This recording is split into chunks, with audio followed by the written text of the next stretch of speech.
जय श्री राधे कृष्ण। हमारे YouTube channel में आप सभी का फिर से स्वागत है। दोस्तों, जिनको पुत्र संतान की प्राप्ति नहीं हो रही है वह हरिवंश पुराण की कथा को अवश्य सुने, उनको अवश्य ही पुत्र संतान की प्राप्ति होगी। कल हमने आपको 12वें अध्याय का 12वें दिन का कथा का श्रवण कराया था। आज हम आपको 13वें दिन की कथा का श्रवण करा रहे हैं। कथा को पूरी सुने, बीच में बिल्कुल ना छोड़ें। यह संपूर्ण हरिवंश पुराण कथा है। तो दोस्तों, आज 13वें दिन की आपको कथा का श्रवण कराएं उससे पहले जो भी नए सदस्य हमारे इस वीडियो को देख रहे हैं, जो हमारे चैनल पर पहली बार आए हैं, कृपया वे चैनल को सब्सक्राइब करें, लाइक करें, शेयर करें और बगल में बेल आइकन बटन दबाना ना भूलें, जिससे हम जो भी वीडियो बनाएं उन सभी का नोटिफिकेशन आपके पास में पहुंचे और हमारी सभी वीडियो का आपको लाभ मिले।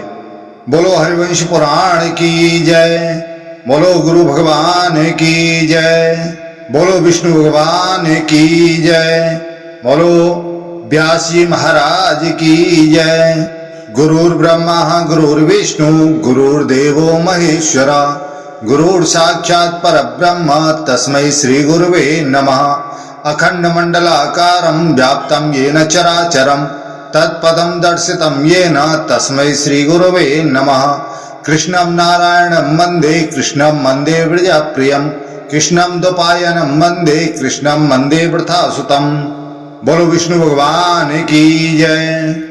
वैशंपायन ऋषि जी कहते हैं कि हे जन्मेजय, पृथ्वी की यह बात सुनकर ये सभी देवता उसके प्रयोजन को सिद्ध करने वाले कर्तव्य का चिंतन करते हुए ब्रह्मा जी से इस प्रकार बोले कि हे भगवान, हे ब्रह्मा जी, आप इस पृथ्वी के बड़े हुए भार को उतारिए, क्योंकि आप ही सब लोगों को शरीर को सृष्टि करने वाले और संपूर्ण जगत के ईश्वर हैं। इस विषय में देवराज इंद्र, वरुण, यम को क्या करना चाहिए, कुबेर जी और साक्षात भगवान नारायण का भी क्या कर्तव्य है, चंद्रमा, सूर्य, वायु, वारह, आदित्य, 8 वसु और लोगों का कल्याण करने वाले 11 रुद्रों को भी इस विषय में क्या करना चाहिए।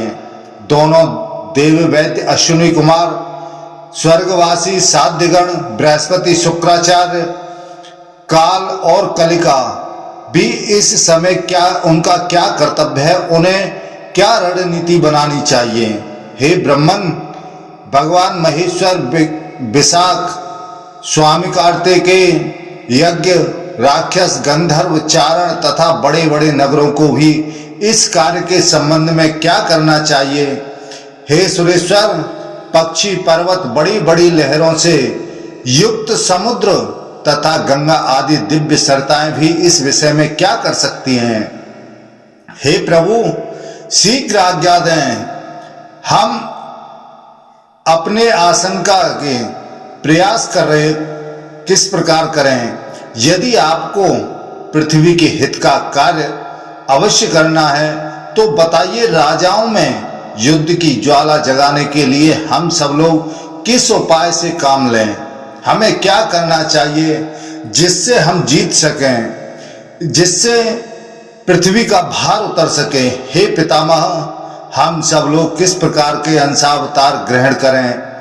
हम में से जो देवता अंतरिक्ष में रहते हैं तथा जो पृथ्वी पर पार्थिव रूप में विराजमान हैं, वे सब सदस्य ब्राह्मणों और राजाओं के कुल में अवतीर्ण हो हम लोग भूतल पर ये अयोनिज शरीरों को भी सृष्टि करें। एक कार्य के लिए यत्नशील हुए देवताओं का यह निश्चित मत सुनकर के उन देवताओं से घिरे हुए लोक पितामह ब्रह्मा जी ने यह बात कही कि हे सुरश्रेष्ठ गण, तुम लोगों का जो निश्चय है वह मुझे भी अच्छा लगता है। तुम लोग भूतल पर अपने ही समान तेजस्वी अपने शरीर के अंशों को प्रकट करो। श्रेष्ठ देवताओं, तुम सभी लोग अपने अपने तेज से अवतार लो और तीनों लोकों की लक्ष्मी को पाकर ब्रह्मदेवी की रक्षा करते हुए वहां रहो। मैं पृथ्वी पर आने वाले भय को पहले से ही जानता था। इस भूतल पर स्थित भरत वंश के लिए मैंने जो कुछ विचार किया है उसे सुनो।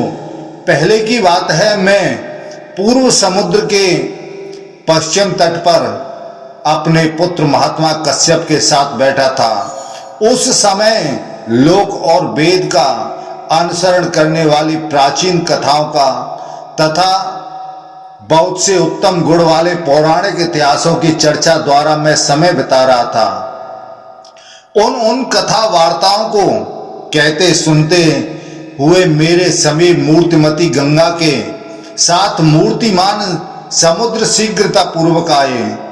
उसके साथ मेघों की घटा तथा वायु भी उनका आगमन हुआ।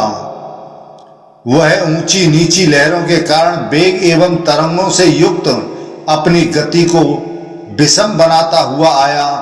जल जंतुओं के कारण विचित्र दिखाई देने वाले जल रूपी वस्त्र से उसका शरीर ढका हुआ था। उसके शरीर की कांति शंख और मुक्ताओं से अत्यंत निर्मल दिखाई देती थी। वह मूंगे और मणियों के आभूषणों से विभूषित तथा पूर्ण चंद्रमा से संयुक्त होने के कारण उद्वेलित हो मेघ के समान गंभीर गर्जना कर रहा था। उसने मेरा तिरस्कार सा करते हुए अपनी मर्यादा का उल्लंघन करके अपने चंचल का एवं नमकीन जल बिंदुओं से मुझे भिगो दिया। जब समुद्र अपने उमड़े हुए जल से उस स्थान को नष्ट भ्रष्ट करने के लिए उद्यत हुआ, तब मैंने क्रोध भरी वाणी से उससे कहा कि हे समुद्र, तू शांत हो जा, शांत हो जा। इतना कहते ही समुद्र तनुता सूक्ष्मता को प्राप्त हुआ। उसकी उर्मी और तरंगों का प्रभाव दब गया और वह राजलक्ष्मी से प्रकाशित होता हुआ मेरे समीप खड़ा हो गया। फिर मैंने मन ही मन पृथ्वी के भार उतारने के हेतु का विचार किया। तुम लोगों के हित की कामना से गंगा सहित समुद्र को पुनः साथ देते हुए कहा कि हे समुद्र, तू राजा के समीप राजा के समान शरीर धारण करके मेरे निकट आया है, अतः जा तू इस पृथ्वी का पालन करने वाला राजा ही होगा। वहां भी अपनी सहज लीलाओं को धारण किए हुए अपने तेज से तू मनुष्यों का भरण पोषण करने वाला तथा भरत वंश का भार वहन करने वाला समर्थ होगा। शांत हो जा। मेरे इतना कहने से जो तू शांत होकर तनुता यानी सूक्ष्मता को प्राप्त हुआ है, इसलिए तू सुंदर शरीर से युक्त एवं यशस्वी होकर संसार में शांतनु नाम से विख्यात होगा। यह विशाल लोचना सर्वांग सुंदरी सरिताओं में श्रेष्ठ मूर्तिमती गंगा भी वहां तुम्हारी सेवा में उपस्थित होगी। मेरे ऐसा कहने पर क्षोभ में भरा हुआ समुद्र मेरी ओर देखकर बोला कि हे देव देवेश्वर, आपने मुझे शाप क्यों दिया? मेरा यह शरीर तो आपकी आज्ञा का पालन है। आपने ही इसकी रचना की है और सदा आपकी सेवा में तत्पर रहता है। मैं आपका पुत्र हूं। आपने स्वयं ही मुझे ऐसे वचनों द्वारा जो आपके और मेरे अनुरूप नहीं है, शाप आपने किस लिए दे दिया? हे भगवान, आपकी ही कृपा से पूर्णिमा के दिन में बड़े वेग से बढ़ जाता हूं।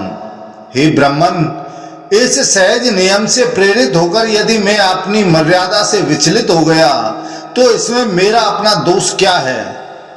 आज पूर्णिमा के दिन प्रबल वायु द्वारा फेंके गए मेरे जल से यदि आपका स्पर्श हो गया, आप भीग गए, तो मैं इसमें मुझे शाप प्राप्त होने का क्या कारण है? उठी हुई प्रचंड आंधी, बढ़े हुए महान वेग और उगे हुए चंद्रमा से युक्त पूर्णिमा का पर्व, इन तीन कारणों में क्षुब्ध उद्वेलित हो उठा था। तो हे ब्राह्मण, इस तरह आपके बनाए हुए नियमों से ही क्षुब्ध होकर यदि मैंने अपराध किया है तो आप उसके लिए मुझे क्षमा कर दें और इस शाप को लौटा लें।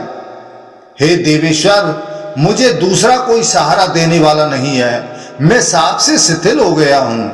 यदि आप शरणागत की रक्षा का प्रतिपादन करने वाले प्रमाण पर दृष्टि रखते हैं तो मुझ पर अवश्य दया करो।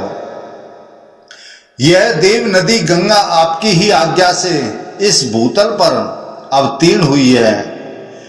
इसे मेरे दोष से ही दोष की भगनी होना पड़ा है, अतः आप इस पर कृपा करें।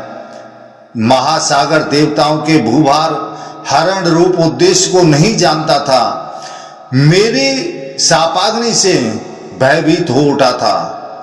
उस समय मैंने मधुर वाणी द्वारा उसे सांत्वना देते हुए कहा कि हे महोदधे, हे सागर, तुम शांत हो जाओ, तुम्हें डरना नहीं चाहिए, मैं तुम पर प्रसन्न हूं। हे नंदीश्वर, इस शाप में जो भावी कारण उद्देश्य है उसे मैं तुम्हें बताता हूं, उसे सुनो। सरिताओं के स्वामी समुद्र, तुम अपने तेज से संसार के शरीर को छोड़कर अर्थात योग बल से अपने आप को दो रूपों में विभक्त करके एक से तो यहां रह जाओगे और दूसरे रूप से आप वहां जाओगे और भरत वंश में अपने शरीर को गर्भ में स्थापित करो।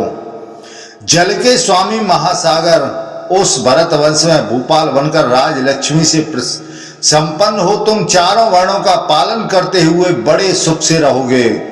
यह जो तुम्हारी प्रिया सरिताओं में श्रेष्ठ गंगा है, यह भी उस समय रमणीय अंगों से सुशोभित परम सुंदर रूप धारण करके वहां तुम्हारी सेवा करेगी।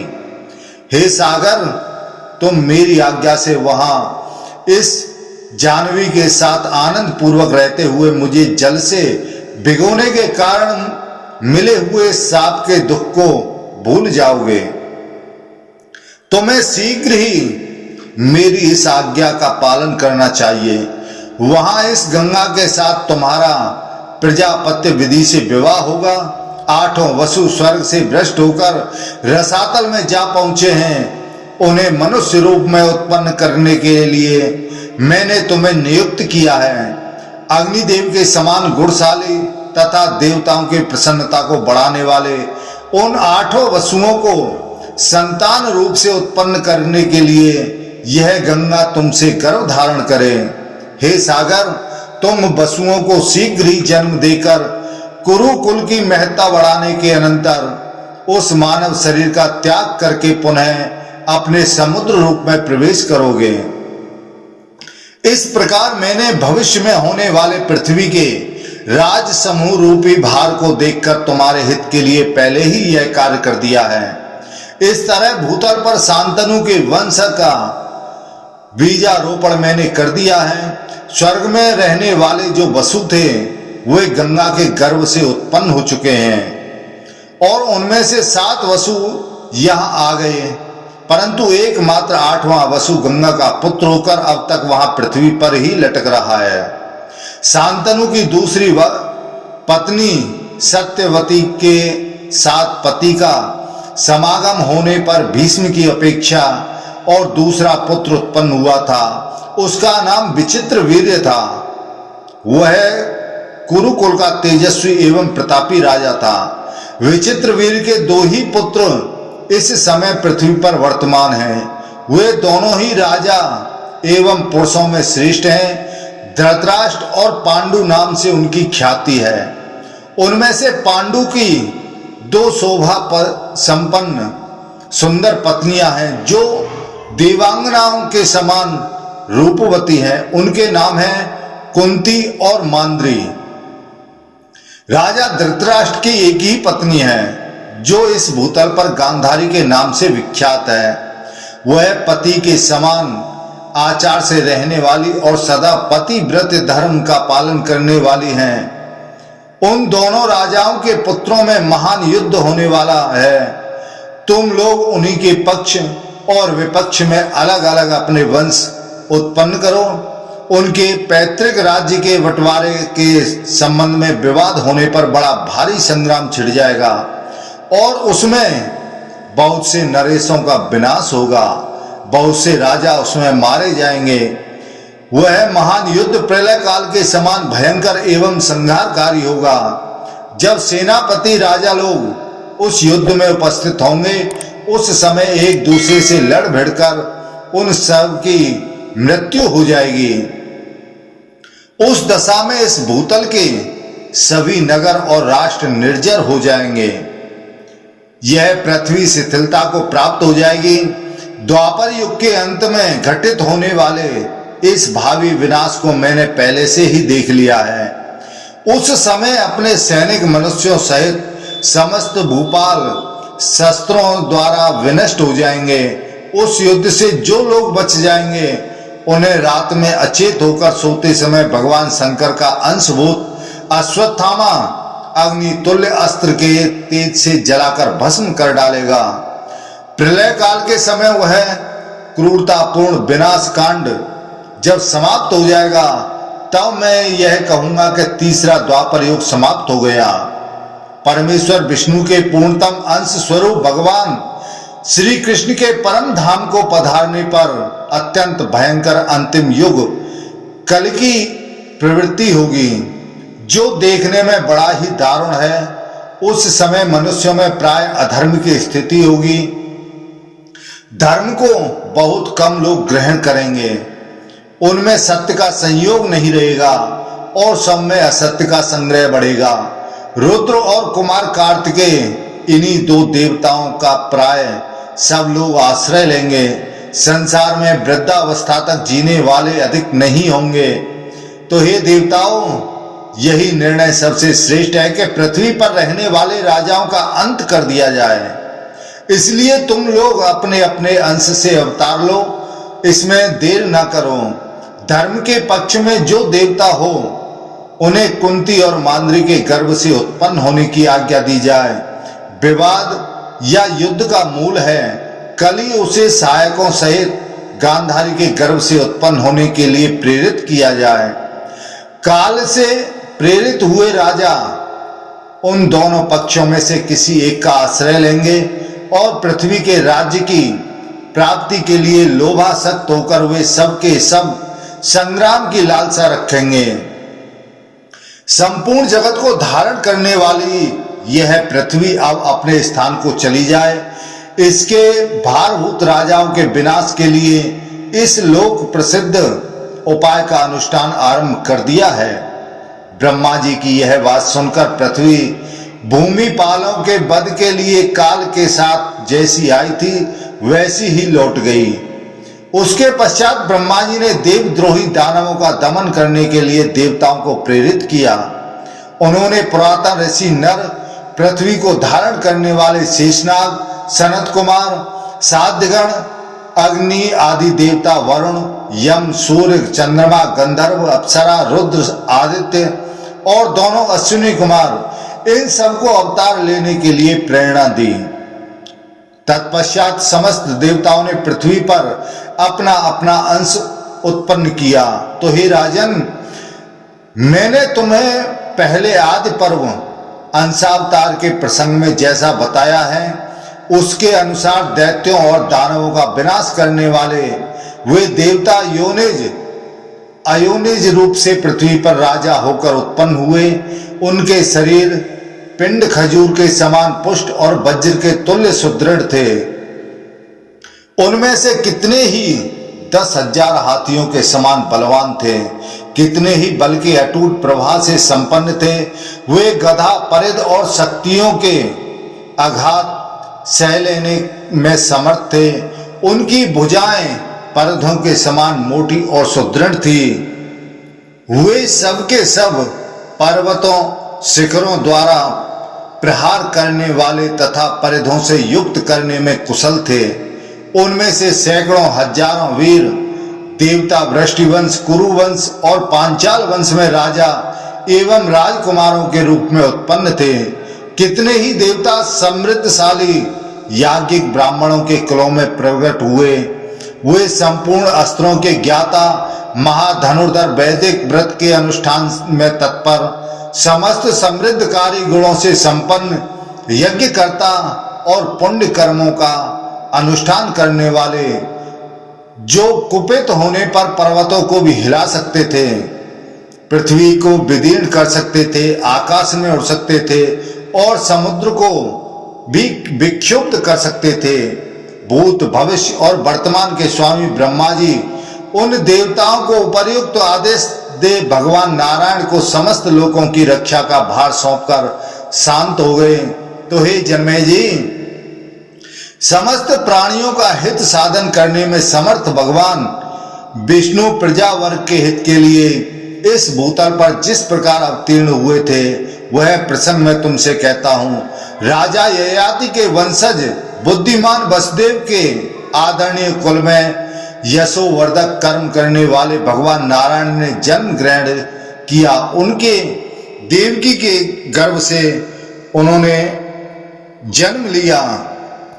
तब वैशंपायन ऋषि जी कहते हैं कि हे जन्मेजय, जब पृथ्वी और काल दोनों कृतकृत्य होकर चले गए और देवताओं का भरत वंश में यथोचित रूप से अंशावतरण का कार्य संपन्न हो गया एवं धर्म, इंद्र, वायु, देवी, वैद्य, अश्विनी कुमार तथा सूर्य देव का अलग अलग भाग जब भूतल पर अवतीर्ण हुआ, देवताओं के पुरोहित बृहस्पति जी जब उनसे भी पहले ही पृथ्वी पर आ पहुंचे, वसुओं के अष्टम भाग भीष्म भी पहले ही पृथ्वी पर अवतीर्ण हो गए तथा मृत्यु, यम और कली के भाग भी जब पृथ्वी पर आ गए तथा शुक्र, सोम और वरुण के अंश भी भूतल पर अवतीर्ण हो गए। भगवान शंकर, मित्र, कुबेर, गंधर्व, नाग और यक्षों का भाग्यांश भी जब पृथ्वी पर आ गए, उपर्युक्त सभी भाग जब आकाश से पृथ्वी पर उतर आ गए, तब देव पक्ष में स्थित रहने वाले देवर्षि नारद भगवान नारायण के निकट आते हुए दिखाई दिए। वह नारायण के पास पहुंचे। उस समय उनका तेजस्वी शरीर प्रज्वलित अग्नि के समान प्रकाशित हो रहा था। दोनों नेत्र प्रभात काल के सूर्य की भांति लाल थे। वे वामावर्त विशाल जटा मंडल धारण किए हुए थे। उन्होंने अपने शरीर को चंद्रमा की किरणों के समान श्वेत वर्ण के 2 वस्त्रों से आच्छादित कर रखा था। वे सोने के आभूषणों से विभूषित थे। उन्होंने मैती नामक बीड़ा ले रखी थी जो उनकी सहचरी की भांति बगल में सटी हुई थी, उनके कंधे पर लटकी हुई थी और उनको बहुत से शोभा काला मृगचर्म शोभा पा रहे थे।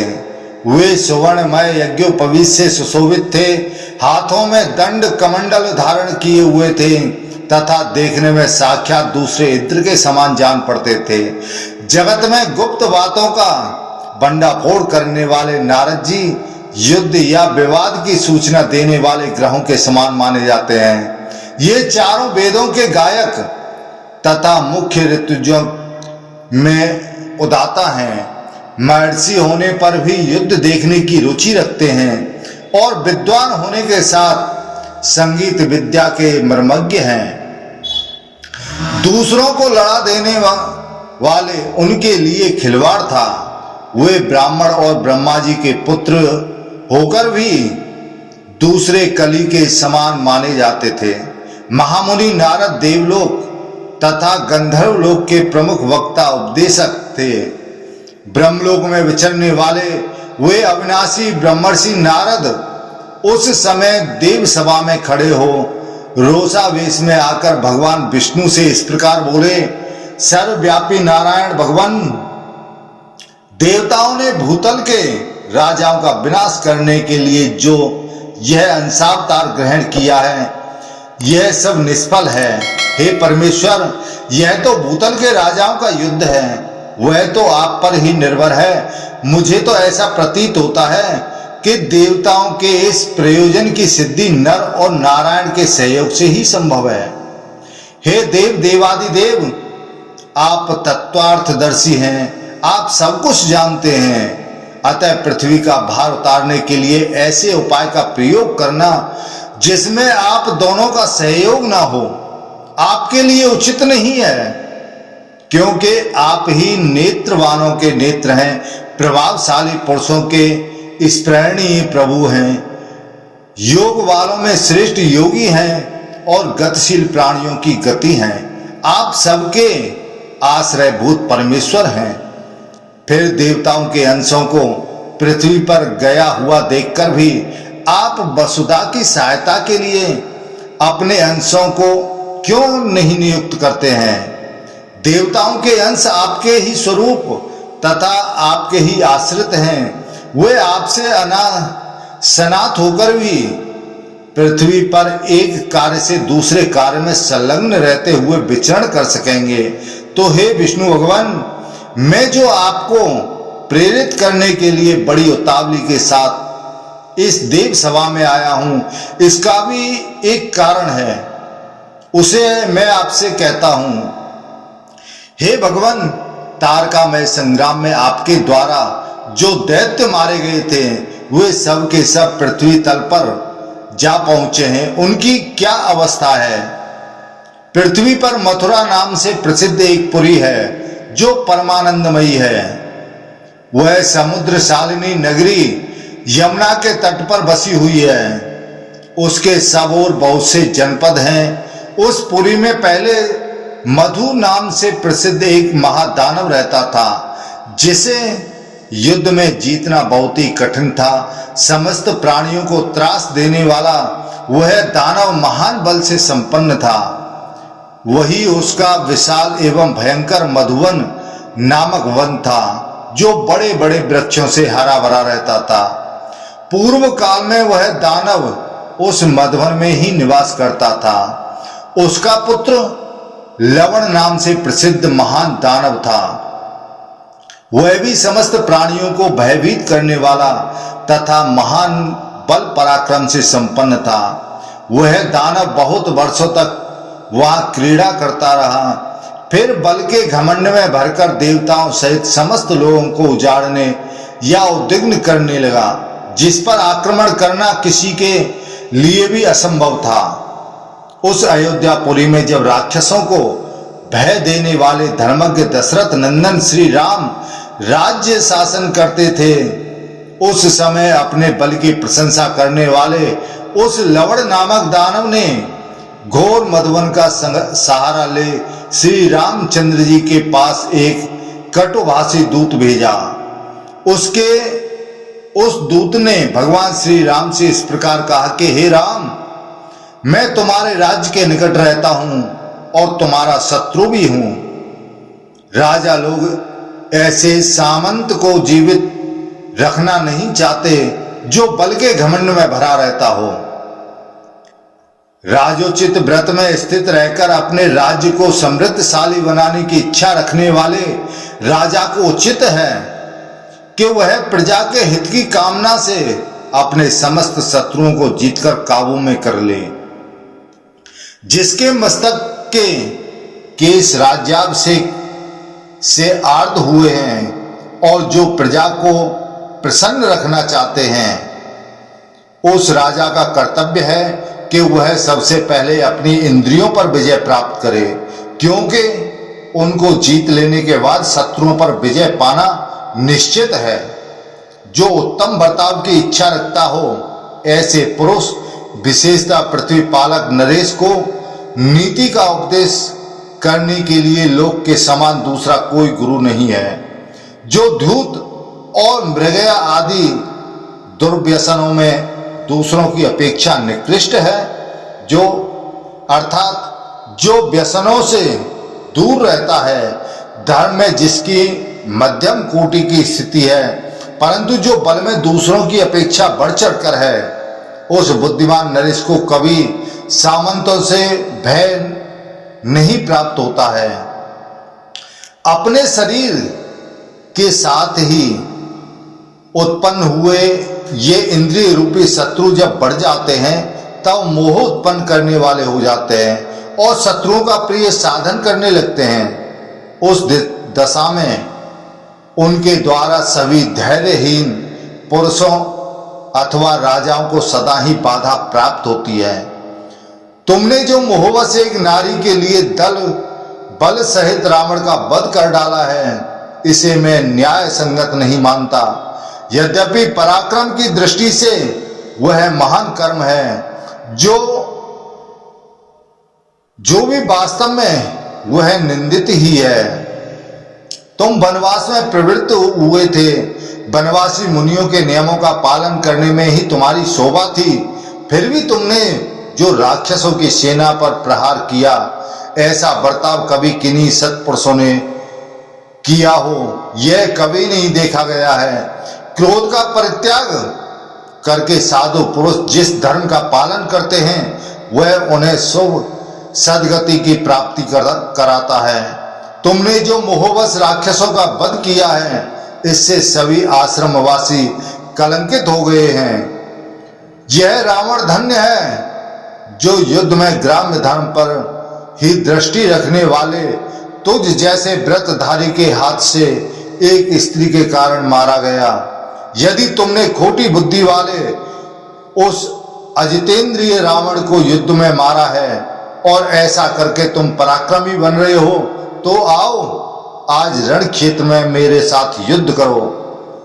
उस कटुवादी दूत का यह भाषण सुनकर के रघुनंदन श्री राम अपने स्वाभाविक धैर्य के कारण विचलित नहीं हुए, अपितु मुस्कुराते हुए बोले कि हे दूत, तूने उस दानव के प्रति गौरव बुद्धि के कारण जो कुछ कहा है वह सब ऊंची बात है, क्योंकि तू मुझ पर तो दोषारोपण करके आक्षेप करता है और अपने को न्याय मार्ग में भली भांति स्थित समझता है। यदि मैं सन्मार्ग पर चलने का विवेक खो बैठा था, यदि मेरे द्वारा रावण मारा गया था अथवा यदि मेरी स्त्री का अपहरण हुआ था, तो तू क्यों इन सब बातों का रोना रो रहा है? सन्मार्ग पर स्थित रहने वाले साधु पुरुष किसी के कहने मात्र से कलंकित नहीं होते हैं। सत और असत पुरुषों के भीतर बैठे हुए भगवान सदा जागते रहते हैं। तो हे दूत, तुझ जैसे दूत को जो कुछ करना चाहिए वह कार्य तूने कर लिया, अब यहां से चला जा, विलंब न कर। मेरे जैसे पुरुष यहां अपनी झूठी प्रशंसा करने वाले नीच जनों पर प्रहार नहीं करते। यह मेरा छोटा भाई शत्रुघ्न, जो शत्रुओं को पूर्ण संताप देने वाला है, युद्ध में उस दुर्बुद्धि दैत्य को उसके कृत्यों का भरपूर बदला देगा।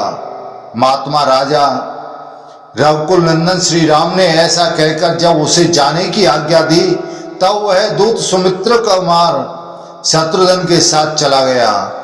सुमित्रा नंदन शत्रुघ्न शीघ्रता पूर्वक रथ हाँकते हुए लवणासुर के उस विशाल नगर में जा पहुंचे।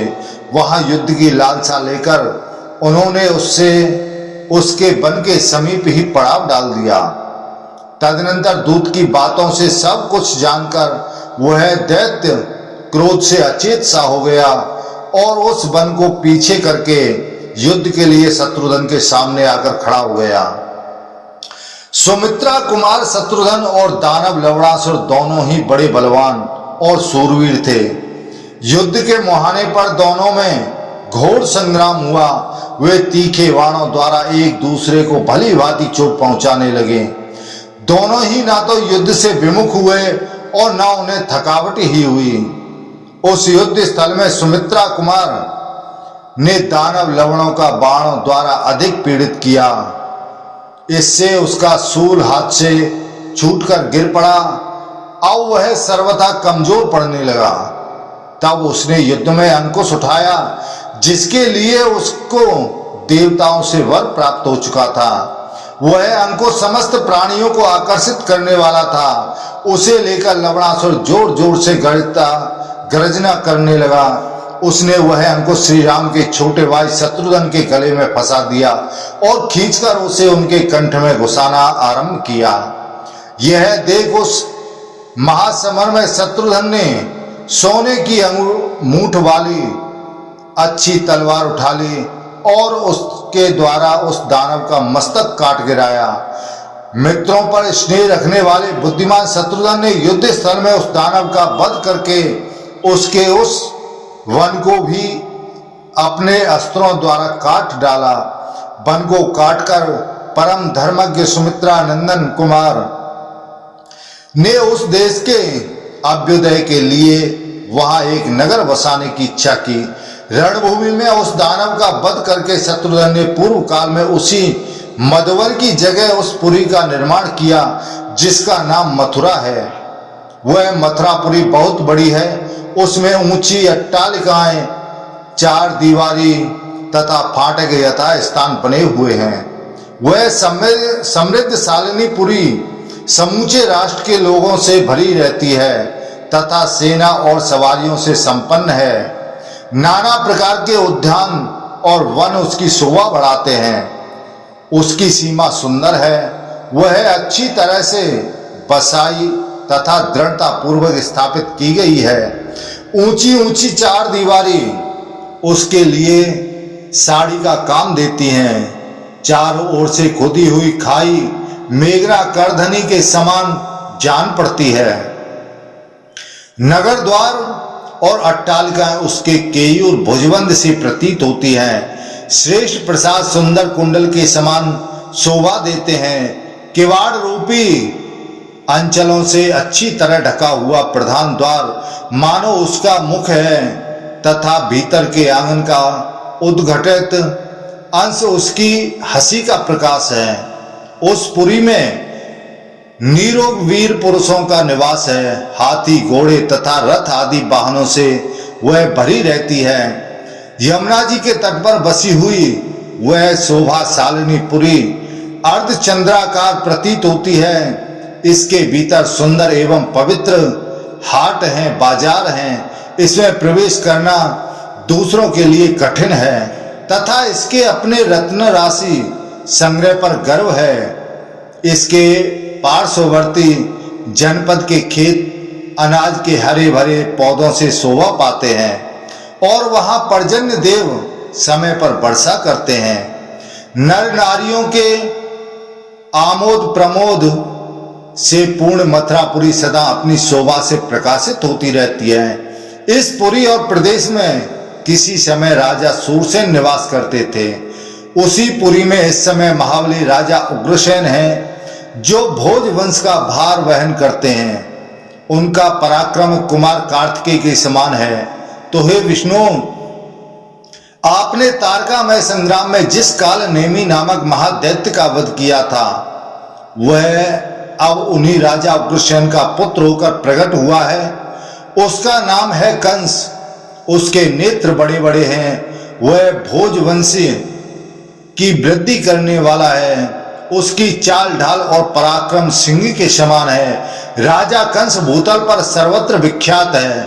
वह राजाओं के लिए अत्यंत भयंकर है, भूमि पालों के लिए संकनीय हो गया है। समस्त प्राणियों को भय देने वाला कंस सदाचार से गिर गया है। दारुण प्रकृति और क्रूर अंतरात्मा से युक्त हो वह कंस अपने पूर्व जन्म के दर्प से ही उन्मत्त हो उस समय प्रजावर्ग के लिए रोमांचकारी बन गया है। वह ना तो राजधर्म में अनुराग रखता है, ना अपने पक्ष के लोगों को ही सुख देता है और ना अपने राज्य में ही किसी का प्रिय करता है। सदा ही अत्यंत क्रोध में भरा रहता है और केवल प्रजा से कर वसूल करने की ही रुचि रखता है। आपने जिसे युद्ध में पराजित किया था वह काल ने में ही वहां कंस बनकर प्रकट हुआ है। उसकी अंतरात्मा आसुर भाव से युक्त है, जिसके द्वारा वह मांस भक्षी राक्षस समस्त लोगों को पीड़ा पहुंचाता है।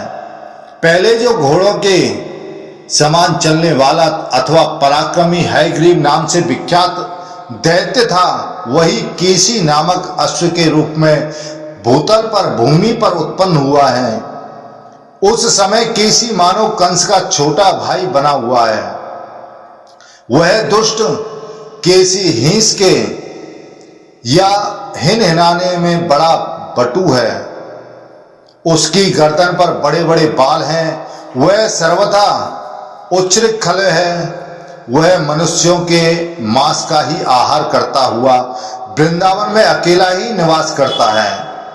बालिका पुत्र अरिष्ट ऊंचे पुट्ठों से युक्त बैल का रूप धारण करके प्रकट हुआ है।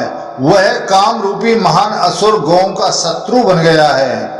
दानवों में श्रेष्ठ द्वितीय पुत्र रिष्ट नामक दैत्य हाथी के रूप में उत्पन्न होकर इस समय कंस का वाहन बना हुआ है।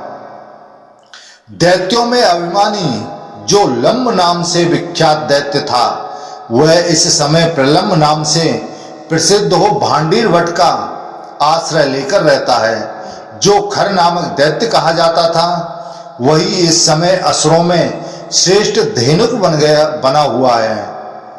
वह दैत्य प्रजाजनों को उजाड़ता हुआ भयानक तालवन में विचरता रहता है।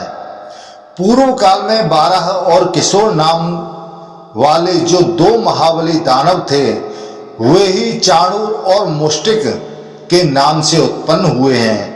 वे दोनों इस समय कंस के अखाड़े में प्रमुख मल्ल पहलवान हैं। दानव विनाशक हे नारायण, मैं और तार नाम से प्रसिद्ध जो 2 दानव हैं, वे इस समय प्राग्यो ज्योतिष पुर में जो भूमि पुत्र नरकासुर का नगर है, वहां पर वो निवास करते हैं। आपके द्वारा पराजित और निहत हुए दैत्य मानव शरीर धारण करके भूतल पर मनुष्यों को पीड़ा पहुंचा रहे हैं।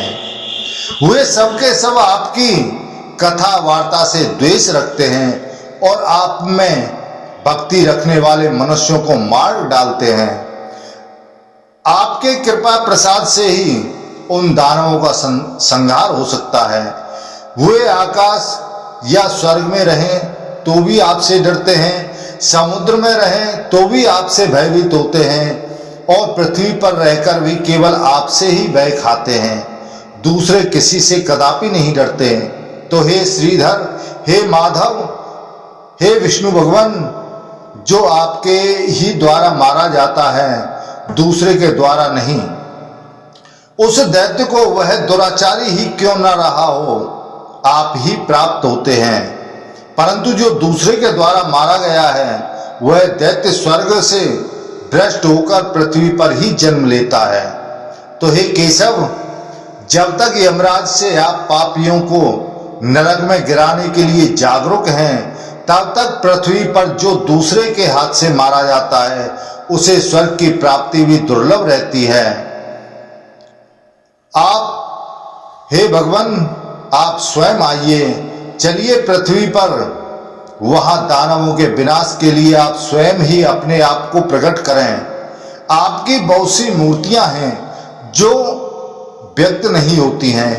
श्रेष्ठ देवता भी आपकी कुछ मूर्तियों को देख पाते हैं और कुछ को नहीं देख पाते हैं। आपके द्वारा रचे गए देवता उन्हीं मूर्तियों में भूतल पर प्रकट होंगे। तो हे भगवान, आपके अवतार लेने पर ही कंस का विनाश होगा और जिसके लिए पृथ्वी यहां आई थी, वह सारा प्रयोजन सिद्ध हो सकेगा। आपको भारतवर्ष में महान कार्य करना है। आप ही सबके नेत्र हैं और आप ही सबके परम आश्रय हैं। भूतल पर अवतार लेकर उन दानवों का आप वध कीजिए।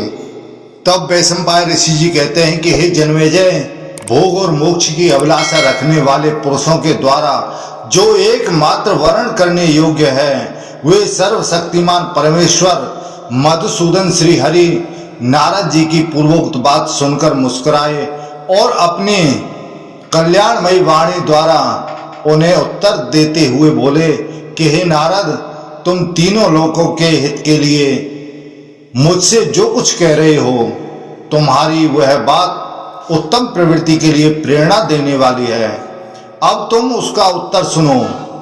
अब मुझे भली भांति विदित है, याद है, ये दानव भूतल पर मानव शरीर धारण करके उत्पन्न हो गए हैं। मैं यह भी जानता हूं कि कौन कौन दैत्य किसके शरीर को ग्रहण करके बैर भाव की पुष्टि कर रहा है। मुझे यह भी ज्ञात है कि काल नेमी उग्रसेन पुत्र कंस के रूप में इस पृथ्वी पर उत्पन्न हुआ है। घोड़े का शरीर धारण करने वाले केसी नामक दैत्य से भी मैं अपरिचित नहीं हूं। कुबलिया पीढ़ हाथी, चाणूर और मुष्टिक नामक जो मल्ल तथा वृषभ रूपधारी दैत्य अरिष्टासुर को भी मैं अच्छी तरह जानता हूं। हे विप्रवर, खर और प्रलम्ब नामक महान असुर भी मुझसे अज्ञात नहीं है। राजा बलि की पुत्री पूतना को भी मैं जानता हूं। यमुना के कुंड में रहने वाले कालिया नाग को भी मैं जानता हूं, जो गरुड़ के भय से उस कुंड में जा घुसा है। मैं उस जरासंध से भी परिचित हूं, जो इस समय समस्त भूमि पालों के मस्तक पर खड़ा है। प्राग्ज्योतिषपुर में रहने वाले नरकासुर को भी मैं भली भांति जानता हूं। भूतल के मानव लोक में जो मनुष्य रूप धारण करके उत्पन्न हुए हैं, जिसका तेज कुमार कार्तिकेय के समान है, जो शोणितपुर में निवास करता है और अपनी सहस्त्र भुजाओं के कारण देवताओं के लिए अत्यंत दुर्जय हो रहा है, और उस बलाभिमानी दैत्य बाणासुर को भी मैं जानता हूं, तथा यह भी समझता हूं कि पृथ्वी पर जो भारतीय सेना का महान भार बढ़ा हुआ है, उसे उतारने का कार्य मुझ पर ही अवलंबन है। मैं उन सारी बातों से परिचित हूं कि किस प्रकार वे राजा लोग आपस में युद्ध करेंगे, भूतल पर उनका किस तरह संहार होगा, और पूर्व जन्म से रहे दिव्य पुरुष देह धारण करने वाले उन नरेशों को इंद्रलोक में किस प्रकार सत्कार प्राप्त होगा। यह सब कुछ मेरी आंखों के सामने है। मैं भूलोक में पहुंचकर मानव शरीर धारण करके स्वयं तो उद्योग का आश्रय लूंगा ही, और दूसरों को भी इसके लिए प्रेरित करूंगा। जिस जिस विधि से जो जो असुर मर सकेगा, उस उपाय से ही मैं उन सभी कंस आदि बड़े बड़े असुरों का वध करूंगा। मैं योग से इनके भीतर प्रवेश करके इनकी अंतर्धान आदि गतियों को नष्ट कर दूंगा, और इस प्रकार युद्ध में इन देवेश्वरों के शत्रुओं का संहार कर डालूंगा।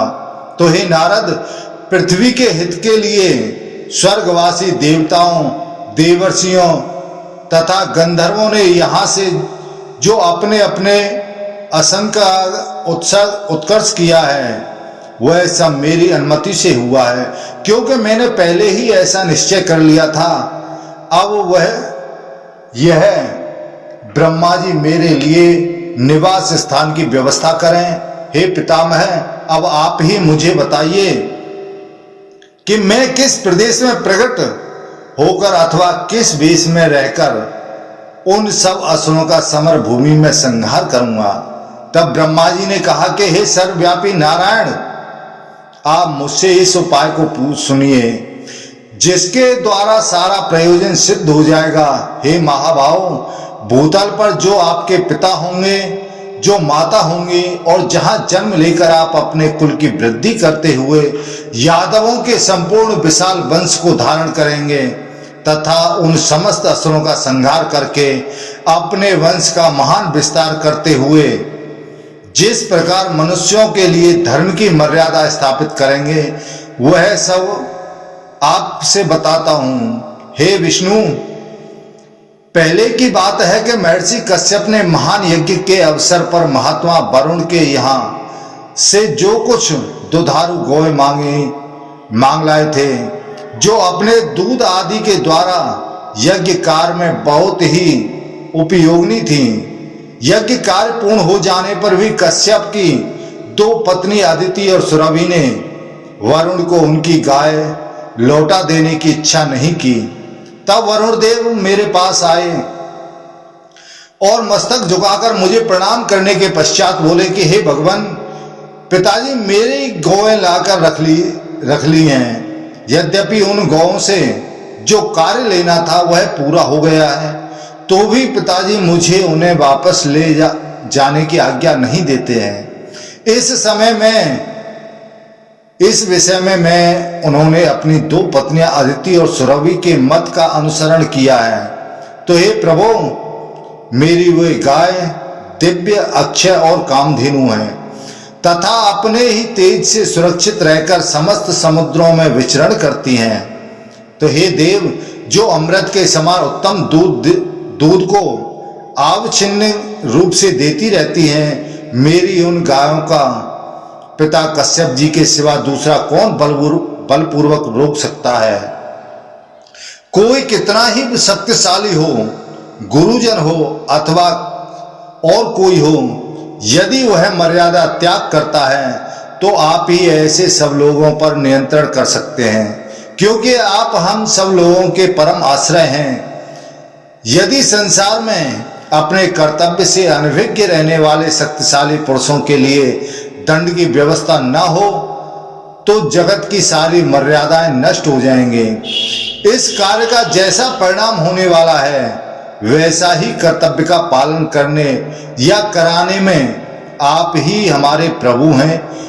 मुझे मेरी गाय दिलवा दीजिए, तभी मैं समुद्र को जाऊंगा।